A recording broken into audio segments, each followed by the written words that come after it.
What's going on, guys? Flat in here with a brand new video. So this one's going to be working off of Gamma Burst Flak. This is a very powerful build. Let's just get right into the skill trees.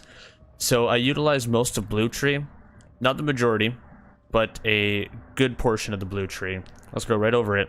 So I have maxed out points into Ferocity, 5 out of 5, and I'm also getting 4 points of Ferocity from my class mod, making it a 9 out of 5 Ferocity. Pet damage goes up to 90% damage. Persistent Hunter for gun damage and action skill duration. The duration is for Gamma Burst, and the gun damage is just flat gun damage for me. Who Rescued Who? I have 1 point into this. Whenever Flak's pet deals damage, Flak regenerates health for a few seconds. Whenever Flak deals damage to an enemy, their pet's health is restored for a portion of the damage dealt. Now this ties in with another point of my action or my class mod into He Bites. Whenever Flak's pet takes damage, the pet returns some of that to the attacker. Now this counts as quote-unquote pet damage. So this is going to be proccing Who Rescued Who, but most importantly Frenzy. Now whenever Flak's pet deals damage, Flak and their pet gain a stack of Frenzy. Each stack of Frenzy increases damage. The stacks decay after a few seconds. The stacks can maximize at a total of 10 at 4% per stack. So this is 40% damage and it's going to be constantly going. I do 1 point into Psycho Head on a stick because of 1 point. It's very nice.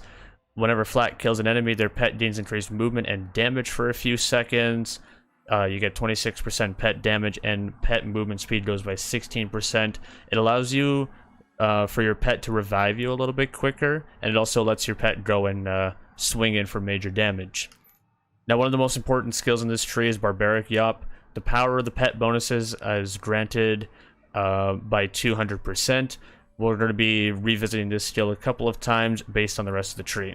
But this one out of 5 out of 5, very important. And I had 1 point remaining over, so I put it into Pack Tactics. If I had more points available, I would definitely max this out because it's very nice. All damage dealt by Flak and their pet is increased, and both you and the pet gain flat HP. For 1 point, 7% damage between you and your pet, and 5% HP is nice. Maxing this out at a 21% and 30%, or 21% pet damage, sorry, and a 15% HP bonus is very nice. However, I can only find room for 1 out of 3. I use Endurance for my augments. Endurance is there for the duration of Gamma Burst. Whenever you get a kill while Gamma Burst is active, you get 3 extra seconds on top of your skill duration, and it can stack up to 5 times. Whenever you do, your pet damage goes 10% per kill. It stacks up to 5 times. So your pet damage gets up to 50%, and you can get a maximum of 15 seconds additional on top of your Gamma Burst. Now this is already being increased by Persistent Hunter by an additional 45%. Very nice. I also like to do Empathetic Rage, because whenever your Gamma Burst is active, you get a flat 20% gun damage. It's very nice based on our main weapons. A little bit of Green Tree. This is the support skill tree. Not where most of the damage comes from, but this is going to be where all of your support comes in. Furious Attack. After shooting an enemy, Flak gains a stack of Furious Attack. For each stack of it, you gain handling and gun damage, and your pet gains increased damage per stack. It goes up to 10 stacks, and on 1 stack you get 2%, 4.8%, and 3% going to your gun damage, handling, and pet damage. Overclocked is a very important skill with this build. This really revolves around the majority of this build. You gain increased fire rate, and you gain even more fire rate after reloading. So your fire rate after reloading is 10%, and your fire rate after reloading is an additional 10%. So this is very fast. Lick the Wounds is very nice, because you can get a second chance if you go down in case you don't have your damage up. If your pet revives you, your pet gets 30% damage for a minute. It's very nice. And time for the damage tree. A little bit into Interplanetary Stalker. The Interplanetary Stalker and Hunter's Eye are interchangeable. You can put 5 points into whichever one you want. A lot of people recommend getting Interplanetary Stalker instead of Hunter's Eye. Hunter's Eye is very scenario based. As you can see, it's humans, robots, beasts. Where Interplanetary Stalker is just damage, bonuses against things. So I would actually recommend putting it into Interplanetary Stalker, however, I just prefer Hunter's Eye. Leave No Trace. Whenever you score a critical hit, there is a chance for 1 ammo to be added to your magazine. This procs with Megavore. With our main weapon is going to be scoring crits very, very often. So getting the opportunity to get ammo into your magazine is very, very high. You empty your mag very, very quickly as well, because of Second Intention. Whenever Flak kills an enemy, they gain increased reload speed. This bonus is increased if Flak scores a critical hit. So this ties in with our support-based skill tree. You gain increased reload whenever you score a crit, but if you don't score a crit, you just get increased reload. It procs with Overclock because of fire rate, so you're emptying your magazines very, very quickly with your fire rate, which means that you're reloading more, and the more that you reload, the more that you could fire, and this all ties into Furious Attack, because whenever you shoot an enemy, you gain stacks of Furious Attack. So Furious Attack is always, always, always active, based on how Overclocked and Second Intention are rolling off of each other. And whenever you score a crit, there's a chance that you get your action skill cooldown reduced with head count. This does work with Gamma Burst. It does not work with Rack Attack. Big game, longer effective, longer duration for all your hunter skills. It's very nice. Most dangerous game. Whenever Flak kills a badass or stronger enemy, you get increased crit, increased damage, and increased handling. And their pet receives increased damage for a very long time. So this is really, really good because if you're on Mayhem 10, badasses appear extremely often. This thing is nuts how it works. Galactic Shadow, every time you get a crit, you get 15% extra damage on top of that, and you have enemies less likely to attack you. I don't do Grim Harvest. Grim Harvest is nice if you're doing a rack attack build. However, it's not really useful on Gamma Burst. And Megavore, of course, this is the creme de la creme. Whenever you shoot an enemy or hit an enemy anywhere, you have a chance to score a crit. Your crit percentage is 20%. Because of our main weapon, this crit percent is going to be proccing very, very often, which goes into Galactic Shadow, Head Count, Leave No Trace, Second Intention. It works off the entire tree. It's nuts. One of the main reasons why I like Gamma Burst is because Gamma Burst does a few extra things that it doesn't really tell you. You can summon your pet wherever. You can place your pet wherever the heck you want. And if your pet is dead, you can revive your pet whenever you want. So if your pet is dead, you can instantly revive it with Gamma Burst, and you can summon your pet wherever you point your Gamma Burst. It's amazing. Into our gear, I use an OPQ with Gamma Burst. This is Radiation and Shock Splash, so it's a nice dual element there. A light show, this is an URAD, because I'm using a front loader. This is going to be swinging for Radiation and Fire. Nice dual element. The Reflux, this is also URAD, so this is swinging for Elemental of Corrosion and Radiation. And I throw on a Recursion just because I'd never really use it, but it is there. URAD also swings for Corrosive Radiation if you want it to. Now, the Reflux, and the reason why I'm swinging for multiple elements on all of these weapons, ties in with Barbaric Yop, which also ties in with their Spider-Man Scorcher. Elemental percentage goes up to 30%. If you don't have Barbaric Yop, that elemental damage is 10%. So because of that, we're increasing our elemental damage to 30% per element. Per element. So we're always swinging for 2 elements. We're always swinging for 2 elements, so that's 30% on top of 30%, which is 60% damage. When our Gamma Burst wears off, we get an additional shock damage, and we get additional cryo damage. 4 elements times 30%, that's 120% elemental damage swinging for 4 different elements. It's crazy. The front loader, this is going to make it so that I always have my URAD active. A Red Fang with weapon damage, Hyperion crit, and shotgun damage, that's all going into the Reflux, which is our main weapon. We get crits, we hit really, really hard. We have weapon damage and we have shotgun damage. It is incredible. And normally I throw on a Pearl. The Pearl is giving me fire rate, and the Pearl is giving me mag size.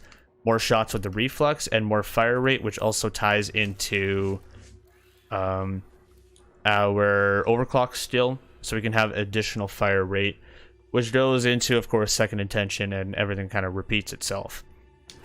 So I decided to test this build out on the crystal phase because there's a really funny interaction with how this build works with the crystal phase, making it very, very easy. I know a lot of people still have struggle with the Guardian takedown.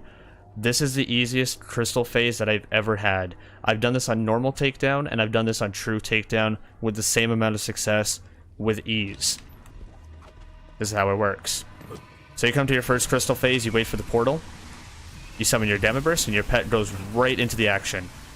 Now all you have to do is occasionally shoot a couple times with your reflex and hit a couple enemies. You don't have to do it too often. You just need it enough to score a few crits, just so that you can get a lot of your skills proccing. It allows us to keep our Furious attack up. It gets us our kills so that we can proc some of our other skills. And none of these guys went after me. Now here's where the funny part comes in. We come here. Our Gamma Burst is still rolling, by the way. They ignore me and they go right to the pet. They 150% ignore me and they go right to the pet.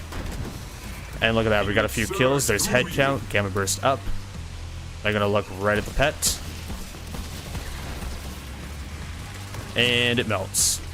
They're looking at the pet the entire time. I'm just sitting here. I could open up a magazine and read a book or something and I would not get threatened at all. This is great. No pressure. And done. Now here's the best part. Look how far the pull goes. So these guys are going to be summoned. Look how far the pull goes. They ignore me. I'm standing right here and they completely and utterly ignore me. This is tying in with Galactic Shadow and this is also tying in with the Red Fang. They're just going to ignore me the entire time. Here, we can throw our pet over here. And they're all going to go over there. Get out of here. I don't want to see or talk to you. Go away. He's right in front of me, and he's not looking at me. The pet is pulling all the aggro. The pet is at full HP the entire time while Gamma Burst is active. The pet is invincible. I don't have to do anything. I just have to sit here. That was a crystal phase. Nice and easy. Now, a lot of where your damage is going to be coming from is the chains of the reflex. The chains also can crit, which means that all of your crit skills off of the chains of the reflex also work with the entire tree. It definitely all interacts. A lot of people were saying that the 14 times chains have a capacity, and they do. There is a max amount of chains that can go through. So if you don't like the 14 times, I do have an alternative of a ×7 with Gamma Burst. And there's also a ×7 with URAD. It depends on which one that you need, like more ammo, more shots, and more chains per. Usually I just like to go with the 14 times if I'm mobbing, and if I'm bossing I go with the 7 times. The 7 times allows me to have more shots and more control, and whenever you're shooting, you're staying alive. The more that you shoot, the more that you stay alive. Now, one thing that I forgot to mention in that crystal phase is I do have post-mortem on this build. The reason for post-mortem is because Buddy System does not interact with chains. Instantly going down in like a Guardian takedown with the roguelite skill, it kind of sucks. And you do want your pet to revive you at times, and roguelite does not allow that. Post-mortem is probably just the best one to have because all you have to do is really just shoot death a couple times with your reflex, and you can actually get crits off of death. You can get crits off of death, which means that you can get more interactions with your skills. It is a very, very nice thing to have. This is without my Gamma Burst up, by the way. Just to display this off. I could shoot these guys a couple of times and they're just going to completely melt off. They do nothing to you. No Gamma Burst whatsoever. This is just swinging for 2 elements the entire time. Pet is still pulling aggro. Death is there. You can crit death. As you can see, the crits are appearing. Shoot him in the big old eyeballs and he falls over. The reason to use Gamma Burst is to make it so that your pet always stays alive, and it also allows the taunt for mobbing. It's a very, very, very nice interaction, especially when you're on this bridge. This bridge I wanted to show off especially because these enemies like to knock you off, and if they're not going after you, they're not going to knock you off the bridge. Oh, look at that, we got Revenants. We're actually going to use Gamma Burst this time. Now, I do have a Pearl that is on. I do have a Pearl artifact. That is there for the fire rate and the magazine size. Like I said, it's very, very important to have the fire rate and magazine size on this build. Oh, I went down there. I think that might have been death. That was an instant kill. That's okay. But the pearl also stacks chains. The pearl stacks with chains. So the more chains that are coming through, the more percentages that your pearl is going to be stacking. Which means you can easily get that 90% damage, especially if you're in a high mobbing area. Play Gamma Burst again. As soon as it's done, Gamma Burst is back. So you can see whenever you get the endurance going through, because you'll see it 3 seconds appear right above the head of your pet. As you can see, plus 3 seconds, you get more time added to your Gamma Burst. They display it nice and clear. Okay, so now I'm out of ammo. This is kind of scary. So what we do with that is we switch to our Cutpurse Launchpad, and all we do is we slam the ground a couple times. You can safely slam the ground with no issues whatsoever because your pet's taking all the aggro, and you're not going to be getting attacked while you're doing this. So you can just get all your ammo back, kill off the mobs, switch back to your pearl, and you're good to mob the entire room again. This build can do it all. I've done it on normal and true takedown. We do have this recorded, and it is displayed on stream. Of course, normal is going to be a lot easier than true takedown. I'm just using normal for an example. Now, of course, this build can do it all, normal and true takedown. I do have it recorded for both.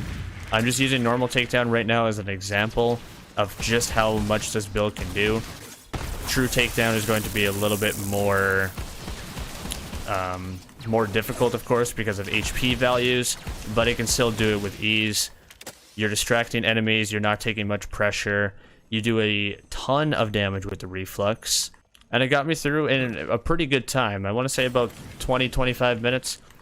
For a character that is really, really hands-on, as Fl4k is, it was really, really nice to see that this build could work for it. Now, keep in mind a few things. Your Gamma Burst, you can revive your pet whenever he goes down. You can also throw your pet wherever you want your pet to go, especially in this area right here. When those guys get summoned, you can throw your pet over here, all the way across the map, and those guys will get distracted. If you throw him too far, he will teleport back to you, so keep that in mind. So don't throw him too far, but you can go all the way across the map if you really need to get all those distractions going. You take no pressure, you do every piece of content, you can kill bosses with ease. It is nice and easy. If you guys didn't know, I do stream this game, Borderlands 3. 5 days a week, Tuesdays to Saturdays. I'm live at 5:30 p.m. Central Standard Start Time, good old North America. If you guys want to see all these crazy builds on stream first, stream and Twitch sees them first, YouTube sees them later. But I think that's all for me, guys. Thank you all so much for watching and hanging out. I really do appreciate it. My name is Fl4k+Game, and I'm signing on out of here. Take care, guys.